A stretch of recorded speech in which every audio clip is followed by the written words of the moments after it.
Y a las 3, ahí se inició. Bueno, cualquier pregunta, cualquier duda, está el chat acá abajo para escribir, tanto en Facebook como acá en Zoom.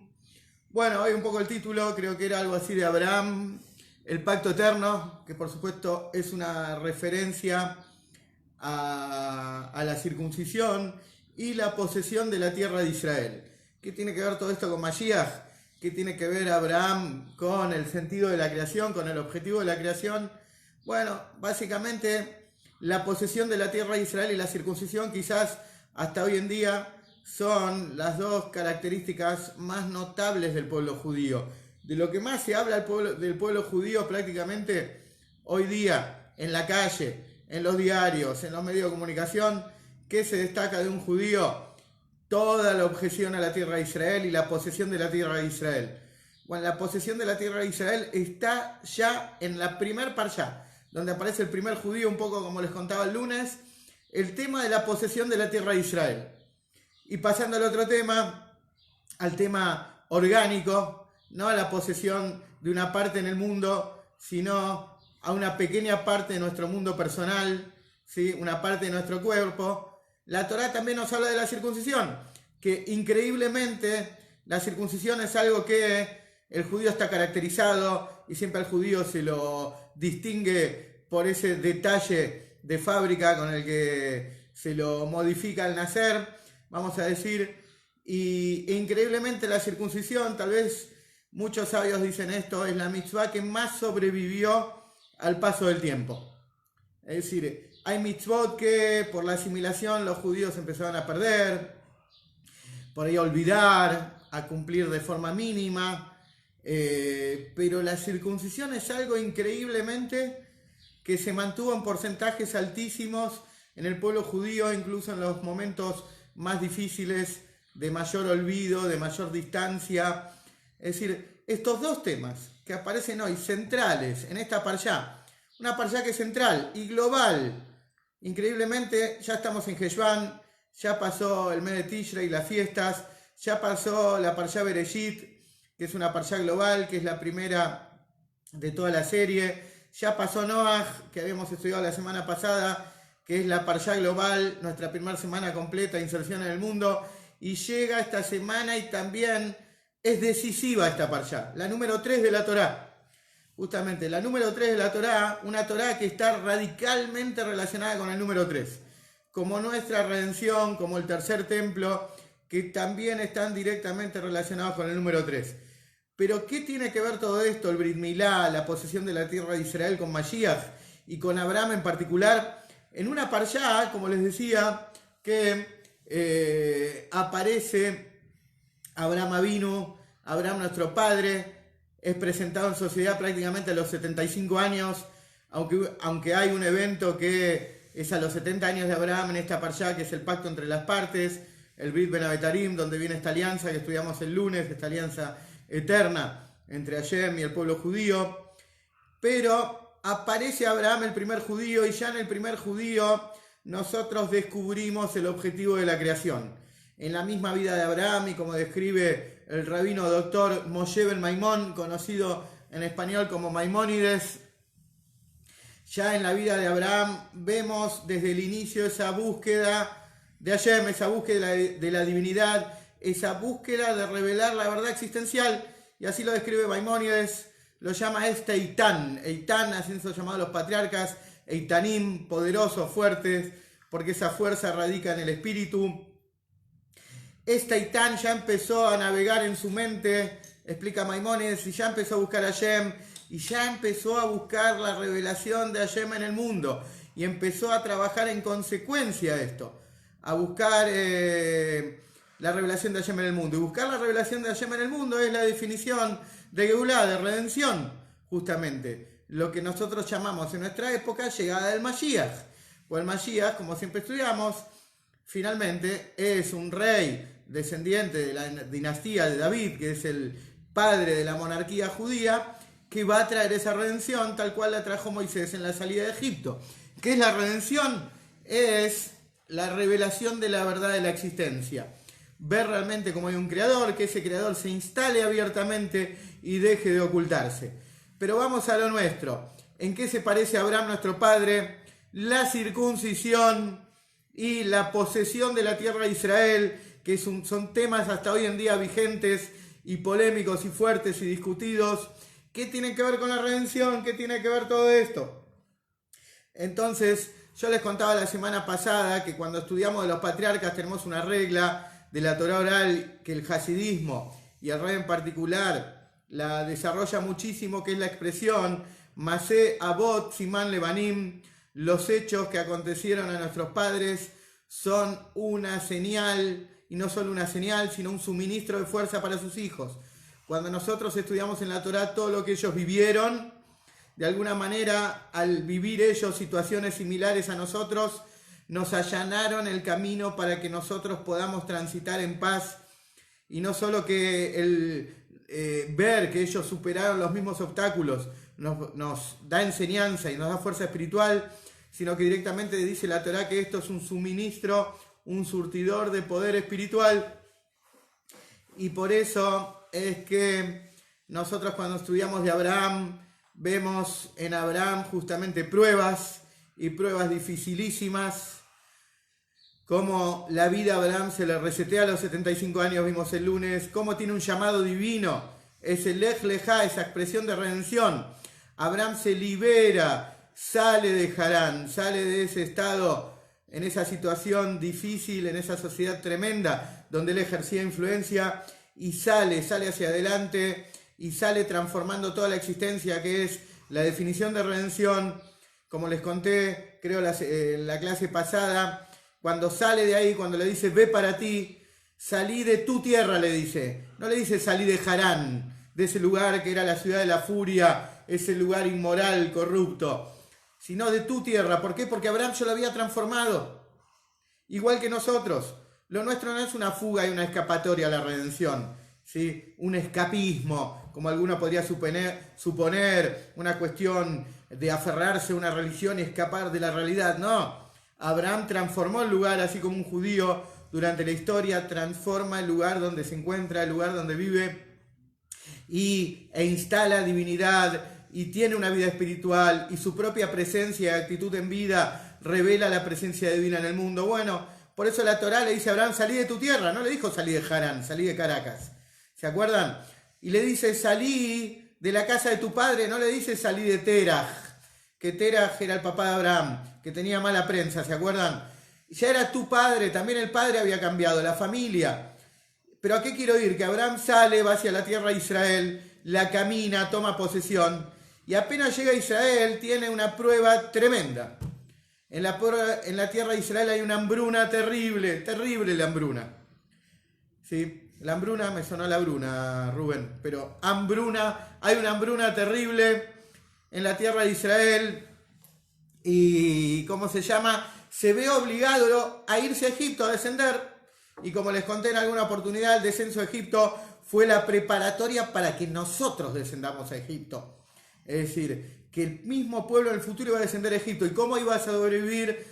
¿Cómo iban a sobrevivir sus descendientes? ¿Y cómo se iban a transformar en una nación? ¿Y cómo iban a recibir la Torá, que es el plan divino para la creación? Justamente estando en Egipto. ¿Y cómo lo lograron? Porque Abraham fue primero. Pero cuando uno estudia esto, uno por ahí deja pasar un dato muy chiquitito que Rashi, que es el maestro por excelencia de la Torá escrita, nos enseña. Él a los 75 años deja todo, deja el carnet de River, deja el negocio en el 11, deja todo y sale hacia un mundo desconocido, hacia la tierra de Israel, la tierra prometida. Y cuando llega a Israel, después de todo ese esfuerzo titánico de cambiar su vida a los 75 años, hay una hambruna. La pasa mal, se tiene que ir. ¿Por qué esto? ¿Por qué Dios le promete algo, lo saca donde está y de repente llega a la tierra de Israel y está todo mal? No es que lo llevó a un lugar que estaba todo bien, ¿sí? Como decimos siempre, el viejo chiste de Guatemala a Guatepeor. Entonces, ¿cuál es el punto? Rashi dice bien clarito, lo probó Abraham otra vez. Lo probó, fue una prueba de fe para ver si lo iba a cuestionar. A ver si Abraham cuestionaba su creencia o no, si Abraham se mantenía firme. Y eso a nosotros nos pasa todos los días. Todos los días. todos sabemos que hay un Hashem y tenemos una vida instalada en función de que hay un Dios y nos debemos a su servicio y sabemos que nuestra vida tiene un fin espiritual, creemos en eso y actuamos en consonancia, pero a veces en la vida diaria no nos pasa que todo es flores y todo es bendiciones abiertas y reveladas. De repente falta el peso, como Abraham, ahí en la tierra de Israel había hambruna, por ahí nos falta el mango, nos falta esto, nos falta lo otro, las cosas no nos salen. Y ¿saben qué tenemos que pensar? Ese pequeño mensaje de Rashi, este gran maestro que nos dice ahí, Hashem nos está probando. Realmente si le crees o no, te la jugás o no. Y como estudiamos la semana pasada con Noé, que ese es el desafío, superar las preocupaciones y seguir viviendo igual, porque sabemos que hay un Hashem y sabemos que un padre es como un padre que sostiene y sustenta a su hijo y nada nos va a faltar y vamos a estar bien, estamos rumbo a la redención. Pero más allá de esta enseñanza particular que podemos aplicar en nuestra vida diaria de cómo Hashem nos prueba y nosotros no tenemos que tener miedo cuando nos pasan cosas, así como Abraham no tuvo miedo a los 75 años de cambiar su vida y llegar a la tierra de Israel y sufrir una hambruna y tener que irse y siguió con su fe fuerte. Hay un hecho trascendental cuando él vuelve de Egipto, uno de los grandes secretos de la redención. Y después les paso a explicar el tema de la circuncisión y de la posesión de la tierra de Israel. Hay un tema cuando él llega a Egipto, sale de Egipto, él está acompañado por un familiar, no sé si lo conocen, un sobrino, Lot. ¿Lo conocen a Lot? Lot, que es un sobrino famoso de Abraham, que Abraham prácticamente lo adoptó porque su hermano Harán había fallecido santificando el nombre de Dios. ¿Se acuerdan cuando el rey Nimrod había capturado a Abraham y lo arrojó a un horno de fuego y Abraham se salvó? Bueno, Abraham se salvó, pero Harán no se salvó, porque jugaba a dos puntas, decía si Abraham se salva yo me tiro, si no se salva no me tiro.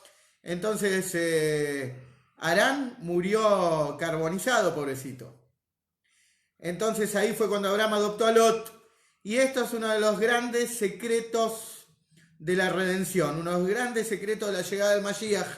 En general, cuando uno estudia sobre Harán, el papá de Lot, no se da cuenta que él murió por sus ideas, más allá de que estaba anotado, era socio de River y de Boca a la vez, por las dudas, a ver quién ganaba la final, y la ganó River y dijo, bueno, soy socio de River. De todas maneras, se jugó la vida y perdió la vida. Y por eso está escrito, como muchos sabios estudiaron en la historia, que Harán merece ser reivindicado, el padre de Lot, y por eso es que en la simiente de Harán, en la simiente de Lot, está el lado materno del Mashiach. Nosotros estudiamos en la Parshá, en esta Parshá que parece que trae temas desconectados, que en realidad todos los temas tienen el patrón común, ¿sí? El ADN en común de la redención, que en un momento Abraham y Lot tenían tanto pero tanto ganado, ¿sí? Vacuno, vino, todo, de todo tenían, que tuvieron que distanciarse porque no había pasto para toda la cantidad de animales que tenían. Se dividieron y ahí la Kabbalah explica que en ese momento empezó el camino de ocultamiento de la simiente del Mashiach. ¿Cómo es esto? Vamos a ver, con ayuda de Dios, la semana que viene en la Torá, la destrucción de Sodom y Gomorra, Sodoma y Gomorra. ¿Quién vivía en Sodoma y Gomorra? Lot, el sobrino de Abraham. ¿Quién fueron las únicas personas que se salvaron de la destrucción de Sodoma y Gomorra? Lot y las hijas. Bueno, Lot y las hijas pensaron que el mundo se había destruido, todos saben la historia, la mayoría. Pensaron que ya no quedaba un ser humano en pie, que pensaron que era la escena final del planeta de los simios, que habían sepultada la Estatua de la Libertad, ahí quedaba la manito ahí cubierta de piedras. Pensaron no quedó nadie más. Otra vez pasó lo mismo, Hashem destruyó todo, pensó Lot. Las hijas lo emborracharon, todos saben la historia. Una historia muy rara, una cuestión de incesto. La primera hija, ¿sí? Concibe del padre, le pone al hijo Moab, le pone un nombre terrible. Moab en hebreo significa de papá, ¿sí? Si quería ocultar esto, su crimen, Era imposible, porque el hijo se llamaba Es de mi papá, se llamaba el hijo. Al otro, la otra hija, también concibió el padre y lo llamó Amón. Pero ¿por qué les cuento todo esto, esta historia media extraña? Porque cuando exploramos en los manantiales de la Kabbalah y de la profundidad del Hasidut, el tema del camino de la simiente del Mashiach, vamos a encontrar este tema. Lot y su encuentro con las hijas. Ustedes me van a decir, ¿cómo puede ser esto?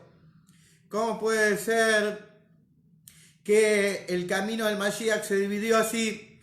Está escrito que Hashem tiene sus estilos y sus caminos, y como el camino del Mashiach iba a ser tan pero tan largo, buscó controlar, buscó que de alguna manera proteger esa simiente del Mashiach para que llegue hasta nuestros días y haya redención en todo el universo. Y por eso es que el lado paterno del Mashiach siguió la trayectoria por Abraham, Isaac, Jacob, mientras que el lado materno del Mashiach siguió por el lado de Lot.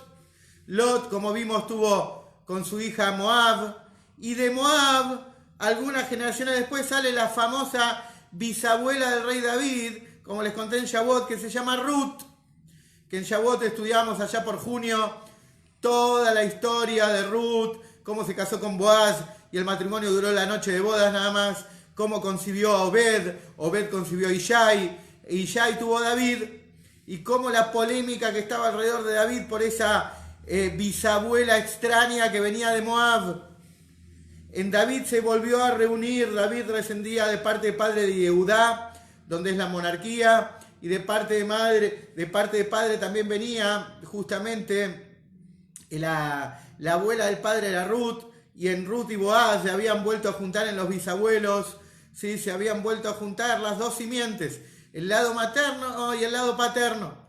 O sea, cuando uno estudia en la Torá esta semana, que Abraham vuelve de Egipto, y en un momento, en el regreso de Egipto, se tiene que separar de Lot, ¿sí? Estamos viendo que no solamente el descenso a Egipto de Abraham repercute en la esclavitud egipcia de la primera generación de Israel, sino que la salida de Abraham también repercute en nosotros, porque la salida de Abraham de Egipto abrió el sistema para la redención actual.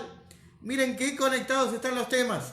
Siempre cuando estudiamos de manera básica inicial solo vemos esto, que la liberación, esto de que Abraham había sido capturado por el faraón, le habían secuestrado a Sara, como todos estudiamos la historia, y hasta que el faraón se dio cuenta de que acá había algo raro, porque estaban todos lesionados y nadie podía tocar a Sara, hasta que el faraón descubrió y lo echó a Abraham, y Abraham se fue con riquezas.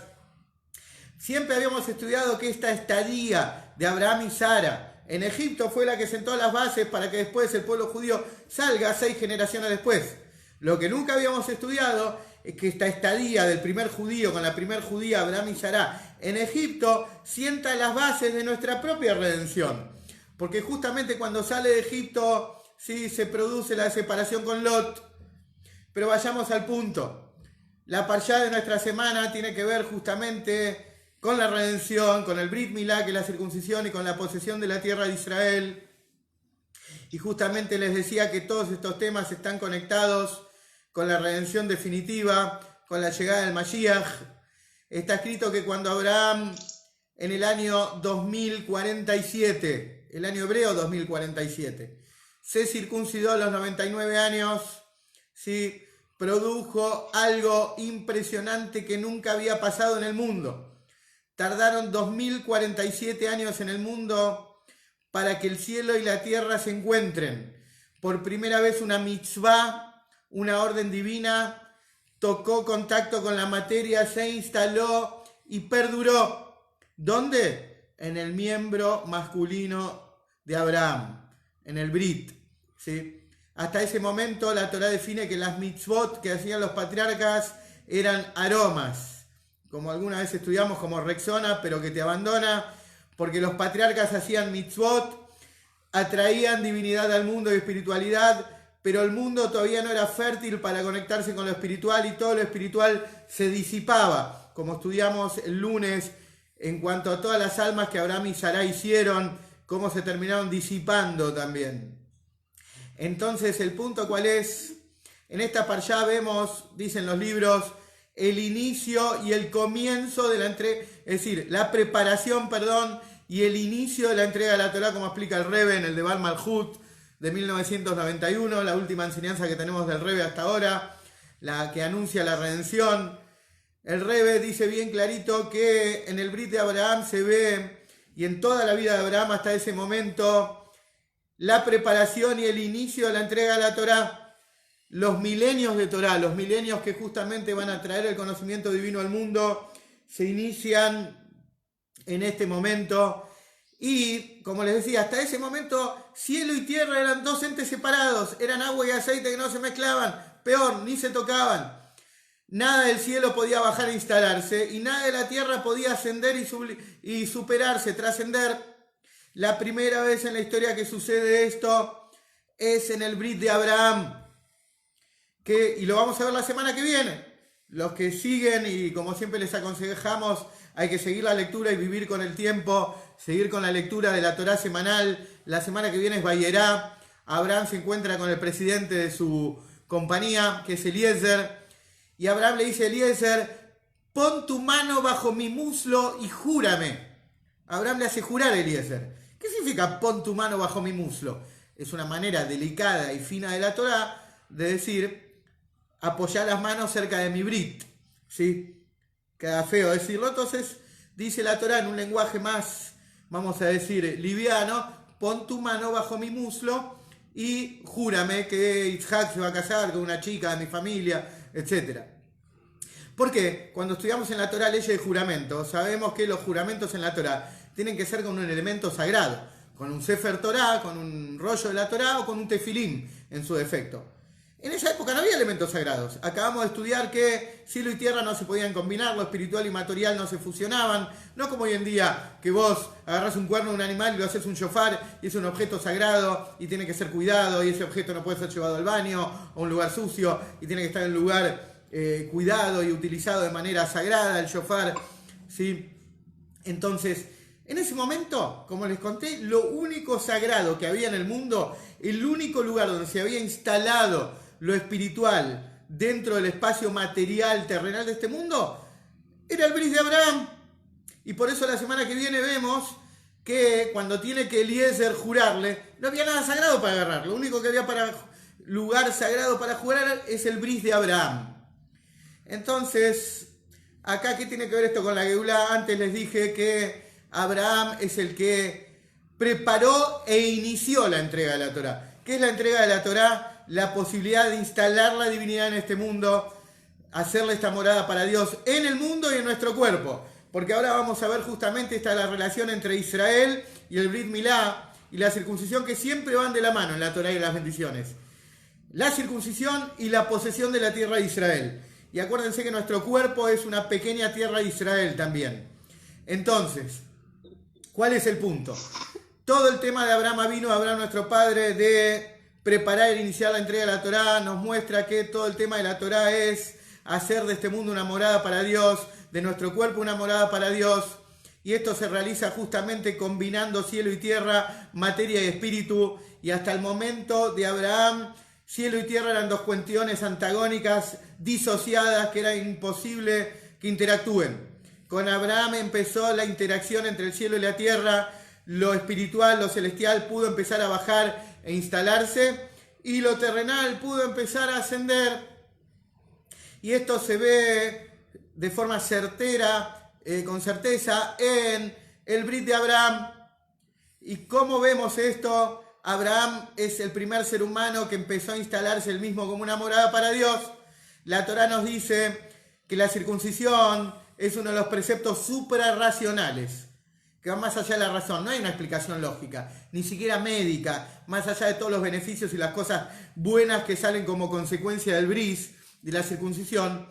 No hay una razón lógica desde el punto de vista del judaísmo. Está dentro de los decretos, ¿sí? Los hukim, lo que se llama suprarracional. Así todos los sabios se esforzaron en la historia, incluso en el Talmud, de revelar un poquito esto.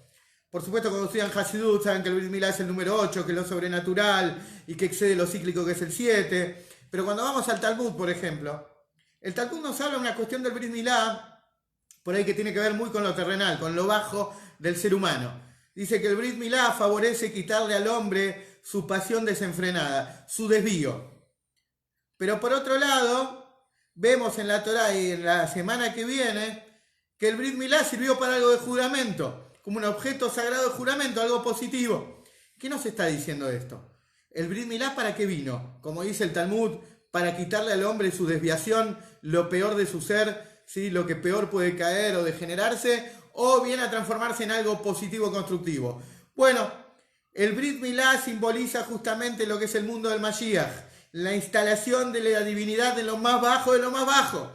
Y es una demostración, si la divinidad puede instalarse en lo más bajo de un hombre, en el final de un hombre, la divinidad puede instalarse en todas partes. La divinidad puede instalarse en las piernas, en los brazos, en el estómago, en los oídos. En todas partes puede instalarse la divinidad.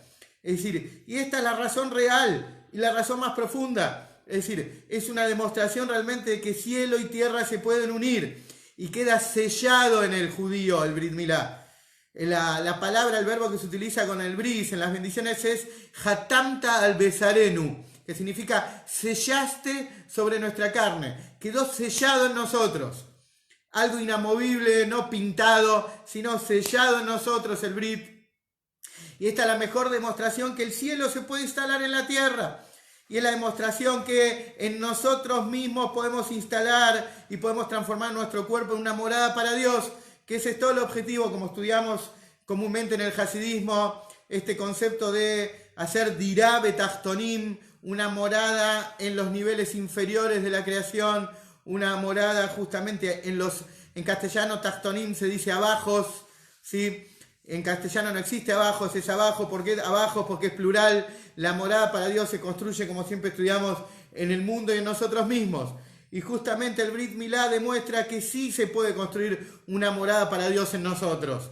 Y por eso Abraham trajo redención en su propio cuerpo, instalando y sellando la divinidad en su carne y demostrando que justamente si en lo más bajo de un hombre se puede instalar divinidad, podemos instalar divinidad en toda tu vida, en cualquier aspecto de tu vida. Y ahora paso al otro punto, la tierra de Israel.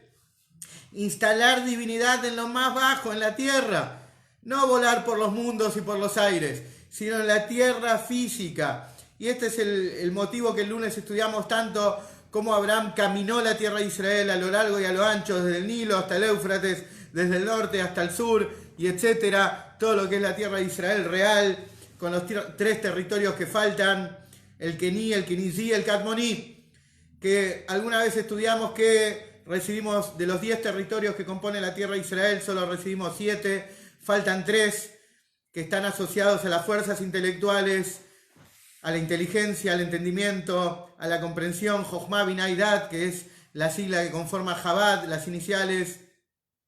Entonces, hasta ahora recibimos 7 territorios que tienen que ver con lo emocional, porque este mundo que nosotros vivimos tiene que ver justamente con el control mental de las emociones. Más allá de que el Rebbe explica justamente esta semana que para prepararnos para la redención tenemos que empezar a trabajar con la mente, y no con la mente solo en función del corazón, de las emociones, no con la mente en sí misma, empezar a profundizar en el estudio de Torá, dando saltos incomparables, desproporcionales en nuestro conocimiento del judaísmo, no avanzar casilleros, sino empezar a crecer y a crecer y a crecer en judaísmo. Acá me escribieron y no había visto, sí, Ruth, dije, Torá más Brit Milá, me dice acá Eretz Israel, prácticamente son sinónimos, Rubén. Si hay pacto en Eretz, no, realmente ya no hay ni sionismo ni antisionismo, hay Geulá con ayuda de Dios. Es decir, la posesión de la tierra de Israel, ¿con qué tiene que ver? Justamente con las 3 naciones que nos faltan, los 3 territorios que nos faltan, que quiero redondear la idea, que se llaman Kení, Kenizí y Kadmoní. Los 3 empiezan con Kuf, increíblemente. La letra Kuf es una letra grandota, que lo único, si no conocen el diseño o lo buscan en Google, lo único que les puedo decir que la letra Kuf es una letra que traspasa el renglón y hay una raya que se va para abajo. Justamente, ¿qué muestra? Que lograste instalar en lo más profundo de la existencia la divinidad. Clavaste la bandera de Hashem en cada instancia de tu vida.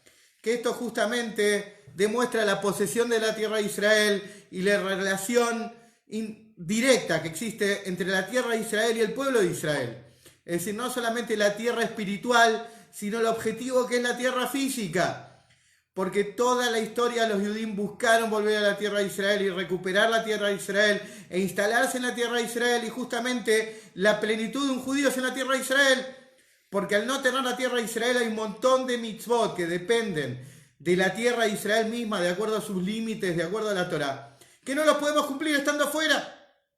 Más allá de que falta el Beit HaMikdash, hay un montón de mitzvot que no podemos cumplir por estar en el extranjero. Como siempre les cuento este dato, de 613 podemos cumplir 207. Es un bajón estar fuera de la tierra de Israel. Por eso en la Torá hay expresiones tremendas que dice que el que vive en la tierra de Israel es como una persona que haría idolatría con pureza. Es decir, Obeda Bozará Betará. Es decir, que ya estar afuera es prácticamente, la Torá lo compara con un primo hermano de la idolatría. Es decir, hasta ese punto es severo el tema de la tierra de Israel. ¿Y por qué? Porque justamente el mayor rango de divinidad y el objetivo de la creación está relacionado con revelar la presencia de Dios en el mundo. El Brit la circuncisión está relacionado con revelar la presencia de Dios en vos. Y la tierra de Israel está relacionada con revelar la presencia de Hashem en el mundo. Y en los dos sucede el mismo fenómeno. En vos tenés que unir lo espiritual y lo material, el cielo y la tierra. Sos un ser humano con tus pasiones, con tus instintos, pero así todo podés hacer el trabajo de instalar divinidad en vos y realmente que tu alma prevalezca sobre tu cuerpo. Lo mismo con el mundo. Vos en el mundo tiene su materialización, su estado físico, pero vos podés trabajar e instalar la divinidad y que lo espiritual del mundo prevalezca por sobre lo material. Y esto es lo que instala la divinidad en el mundo. Y quiero cerrar con una pequeña historia que hoy leí y me emocionó un poquito y creo que está lindo compartirla. Esto lo contó el quinto Rebbe de Chabad, el Rebbe Rajab, se llamaba Sholom Doiber, ¿sí? Vivió entre 1860 y 1920, para que se ubiquen en el tiempo, el quinto Rebbe, el que fundó la Yeshiva. Él contó que una vez, en la época del segundo Rebbe, hubo unos Hasidim que visitaron Lubavitch, fueron a Lubavitch, como todo Hasid sueña todos los días cuando están en Lubavitch, estar con el Rebbe es el sueño, no dormís, estás todos los días del año pensando cuándo va a ser el día que pueda pisar el lugar del Rebbe, estar ahí. Y habían Hasidim que fueron ahí, una vez contaron que en la época, en los primeros años del Alter Rebbe, el primer Rebbe, ellos cantaban una melodía que tenía 3 estrofas, y cuando el liderazgo del Alter Rebbe empezó a avanzar en años, el Alter Rebbe le dijo: muchachos, esa melodía es muy sagrada, no quiero que la canten en público, cántenla en privado, que no se cante en público, porque es una melodía tan elevada que prefiero que la canten en privado y no en público. ¿Qué pasó? Como todas las cosas que se empiezan a hacer en privado y no tan en público, con el paso de los años empezaron a olvidar la melodía. Se empezaron a olvidar, hasta que la melodía se perdió. Como hay muchas historias así de melodías relacionadas con el Mashiach también, y con el Beit HaMikdash, como las melodías que cantaban los Levim. Entonces, esas 3 melodías, explicaban estos Hasidim ahí en los Fabrengen que hacían en Lubavitch, están relacionadas, estas 3 estrofas de la melodía, con los mundos inferiores. Vieron que en general estudiamos que hay 4 mundos espirituales. Dentro de los 4 mundos espirituales hay uno superior que se llama Tzilut. No viene el tema hoy. Y hay 3 mundos inferiores, que es Briá, creación, y Yetzirá, formación, y Asía, que es acción, que es acá. Nosotros estamos en el Asía terrenal, y dentro de eso en Argentina, que bajón. Y en la época, vamos a decir, empezaron a contar que la tercera estrofa, ¿de qué habla? La tercera estrofa, se acordaron, tenía letra. Lo que ellos habían olvidado era la música. La tercera estrofa decía algo así como: bendito es nuestro Dios, que nos dio su Torá de la verdad, como es llamada la Torá, Torat Emet. La Torá tiene apellido muchas veces. Torat Emet, Torat Haim, la Torá de la verdad, la Torá de la vida, Torat Moshe, la Torá de Moisés.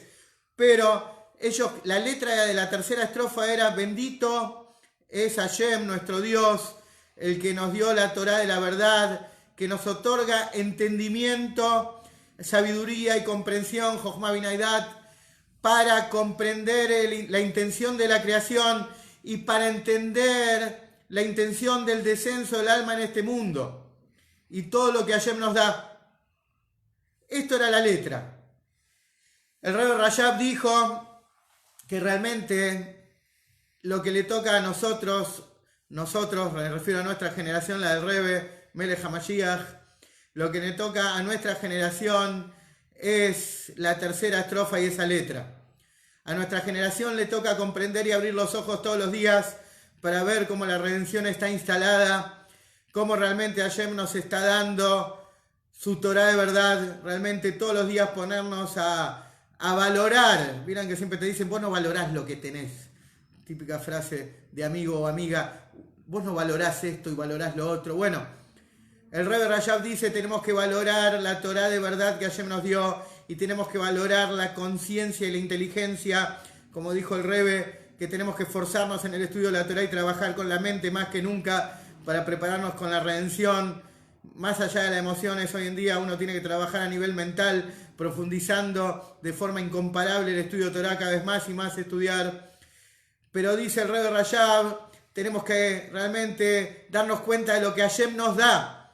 Nos da su Torah de la verdad, nos da entendimiento y comprensión, discernimiento para ver la creación, el privilegio que tiene un judío de ser participante relevante en la creación, transformando realmente y haciendo este mundo una morada para Dios y realmente viendo y valorando que somos Neyamot, almas, extensiones divinas instaladas en un mundo físico que tiene nuestra vida un sentido y un valor.